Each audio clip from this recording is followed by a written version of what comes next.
유익한 건강 정보와 알기 쉬운 의학 상식을 알아보는 시간 메디컬 플러스입니다. 간암, 전립선암과 발병 빈도가 비슷한 수준이지만 아직 우리에게 생소한 뇌종양. 뇌종양은 전체 암 중에서 발병률이 6에서 7위를 차지하는데요. 오늘의 두 번째 주제로 국내에서 해마다 13,500여 명이 새로이 진단받고 있는 뇌종양의 뇌내시경 수술에 대해서 알아보겠습니다. 뇌종양이란 두개골 내에 생기는 모든 종양을 말하는데요. 뇌는 다른 어떤 장기보다도 외부로부터 잘 보호돼 있어 항암 약물 치료나 방사선 치료와 같은 비수술적 치료로는 그 효과에 한계가 있습니다. 따라서 수술적으로 얼마나 잘 제거를 하는가가 치료의 관건이라고 할 수 있는데요. 최근 머리를 열지 않고 코 속으로 내시경을 집어넣어 종양을 제거하는 수술법이 주목받고 있습니다. 뇌 내시경 수술은 기존의 개도술 등을 통해 시행되던 뇌종양 수술을 내시경을 이용하여 시행하는 것입니다. 흔히 뇌종양 수술을 받는다고 하면 머리를 깎고 수술받는 장면들을 먼저 떠올리시는데요. 의학기술이 발전하면서 내시경을 이용하여 두개저, 즉 머리바닥에 복잡한 뇌신경 구조물로 접근하는 방법들이 소개되었습니다. 머리뼈를 열고 수술을 하던 기존의 방법보다 수술 시간은 단축되고 가까이에서 보면서 수술을 할 수 있어 안전합니다. 또한 두피에 상처 없이 수술을 시행하기 때문에 미용적인 장점이 있습니다. 뇌종양의 원인에 대해서는 아직 정확하게 밝혀지지 않고 있습니다. 다만 최근 연구에서는 뇌종양의 원인을 유전적인 요소에 의한 것으로 밝히고 있는데요. 정상적으로 발현돼 종양 발생을 억제하게 되는 종양 억제 유전자가 제대로 작용을 하지 않거나 정상적으로는 발현되지 않는 암 유전자가 작용해 여러 유전자 이상이 단계별로 축적돼 악성 변화를 일으키는 것으로 추측하고 있습니다. 모든 뇌종양에서 내시경 수술을 시행할 수 있는 것은 아니지만 점차 적응증이 확대되어 가고 있습니다. 코를 통한 내시경 수술은 머리 바닥 및 중심축에 있는 종양을 제거할 수 있습니다. 뿐만 아니라 개도술보다 훨씬 작은 크기의 절개를 통해 뇌실 안의 종양도 제거할 수 있습니다. 뇌종양이 의심될 때는 다양한 검사 장비를 활용해 진단할 수 있는데요. 고해상도 3D 전산화 단층 촬영은 뇌하수체 종양 진단에 매우 유용하며 종양의 크기와 주변 두개골과의 관계를 명확히 파악할 수 있습니다. 여기에 자기공명 영상 촬영은 뇌종양 진단의 가장 중요한 검사법으로 종양의 크기, 확장 정도, 주변의 침습 정도를 확인할 수 있습니다. 일반적인 뇌하수체 종양, 두개 인두종, 수막종 등을 예를 들어 설명드리겠습니다. 주로 머리 바닥 및 중심축에 있는 종양들은 코를 통해 접근합니다. 이비인후과 교수진과 함께 양쪽 콧구멍으로 머리 바닥까지 도달할 수 있는 길을 만든 다음 머리 바닥뼈를 열고 내시경으로 확인하면서 종양을 제거합니다. 수술 후에는 다시 바닥뼈를 재건하고 수술을 마칩니다. 따라서 육안으로 보이는 상처는 없습니다. 뇌종양은 증상이 서서히 나타나기 때문에 초기 발견이 어려운데요.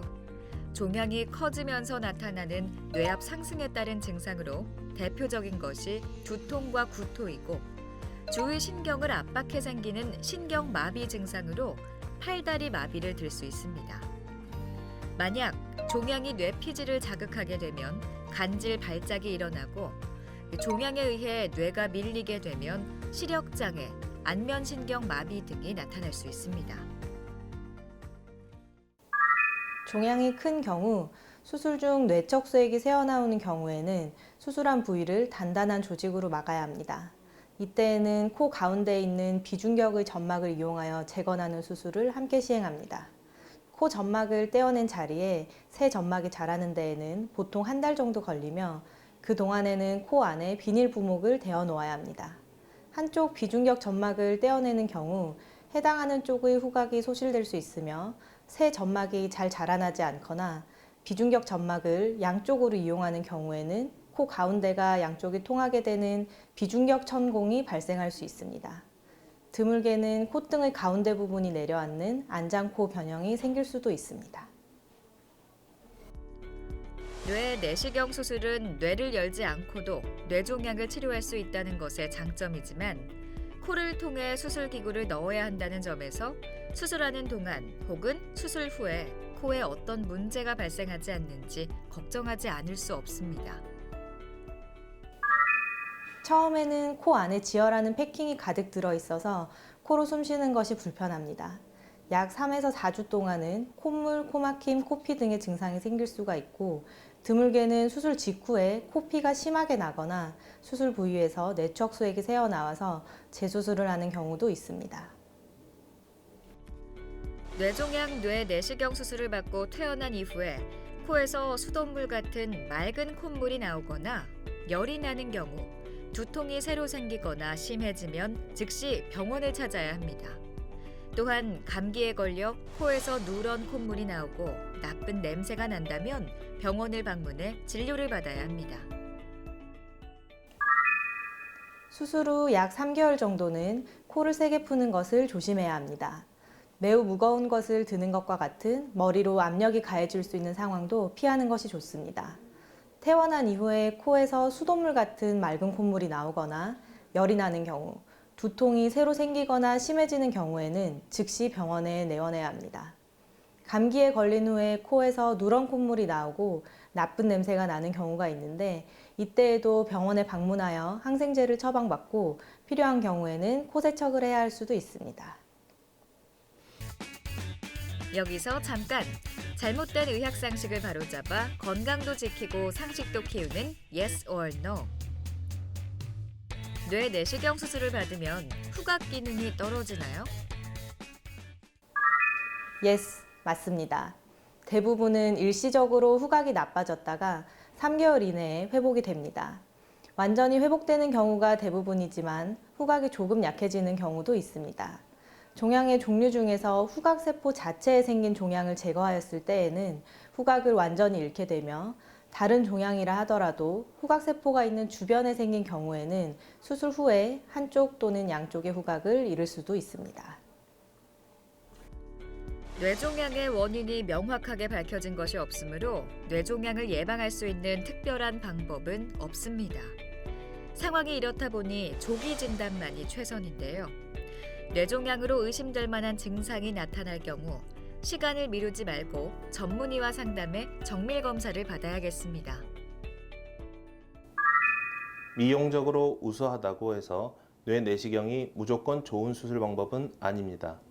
뇌 종양이 의심되거나 진단받으신 경우 여러 가지 수술이 가능한 전문 의료진과의 상담을 통해 최적의 방법으로 수술 방법을 결정하시는 게 좋습니다. 내시경에 숙달된 이비인후과와 신경외과 전문의가 같이 수술하는 경우 뇌 내시경 수술에 대한 좋은 치료 결과를 보여줄 수 있습니다. 수술하는 방법은 같더라도 종양의 종류와 위치, 크기에 따라 수술 방법도 다르고 수술 후 회복 기간에도 차이가 납니다. 겉으로는 흉터가 없지만 수술 직후에는 숨을 쉰다는 가장 기본적인 것이 불편해지기 때문에 힘들어하시는 경우가 있습니다. 하지만 약 2, 3주만 지나면 수술을 했다는 흔적도 없이 대부분 일상생활로 돌아가실 수 있기 때문에 너무 걱정하실 필요는 없습니다.